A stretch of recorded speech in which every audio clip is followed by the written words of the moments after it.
ప్రత్యక్షంగా తెలుసుకుంటున్నాం. ఈ 2 నెలల్లో 43,054 దరఖాస్తులు వస్తే వాటిలో 14,951 ఇళ్ల కొరకు, 8,927 భూ సమస్యల గురించి, 3,267 పెన్షన్ల గురించి మరియు 3,134 ఉద్యోగ కల్పన గురించి వచ్చాయి. ప్రజావాణిలో వికలాంగులు, వృద్ధులు, మహిళలు మరియు పిల్లల కొరకు ప్రత్యేక కౌంటర్లను ఏర్పాటు చేసి అదనపు సౌకర్యాలు కూడా కల్పించాం.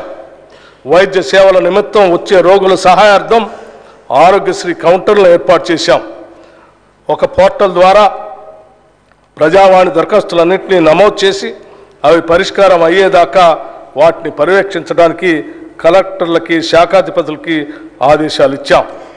ప్రజావాణి సక్రమంగా నిర్వహించేలాగా ఒక సీనియర్ ఐఏఎస్ని ప్రత్యేక అధికారిగా నియమించాం. సంపూర్ణ ప్రజా సంక్షేమమే కాంగ్రెస్ ప్రభుత్వ ప్రణాళిక.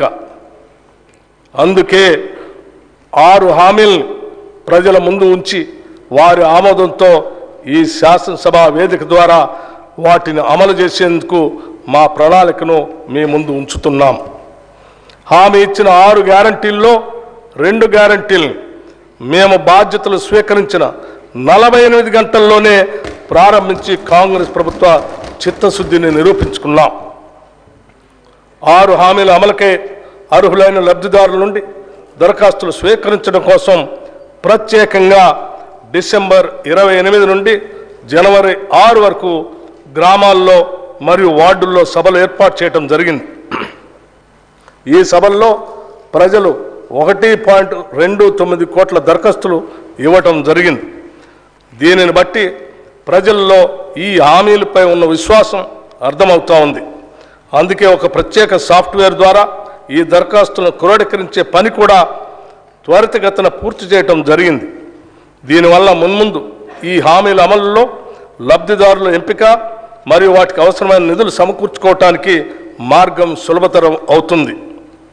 మహాలక్ష్మి పథకంలో భాగమైన ఉచిత ఆర్టీసీ బస్సు రవాణా సౌకర్యాన్ని మా ప్రభుత్వం డిసెంబర్ 9, 2023న ప్రారంభించడం జరిగింది. రాష్ట్ర మహిళలు ఈ పథకం పట్ల అత్యంత సంతృప్తి మరియు సంతోషం వ్యక్తం చేస్తున్నారు. ఈ పథకం సజావుగా సాగటానికి సకాలంలో ఆర్టీసీకి అవసరమైన నిధులు అందజేస్తున్నాం. ఇప్పటికే నెలకి 300 కోట్ల రూపాయల చొప్పున అదనపు నిధులు మంజూరు చేయటం జరిగింది. మరొక ముఖ్యమైన ప్రజా సంక్షేమ పథకం రాజీవ్ ఆరోగ్యశ్రీ. ఈ పథకం కింద మా హామీ ప్రకారం డిసెంబర్ 9, 2023 నుండి వైద్య ఖర్చుల పరిమితిని 5 లక్షల రూపాయల నుండి 10 లక్షల రూపాయల వరకు పెంచడం జరిగింది.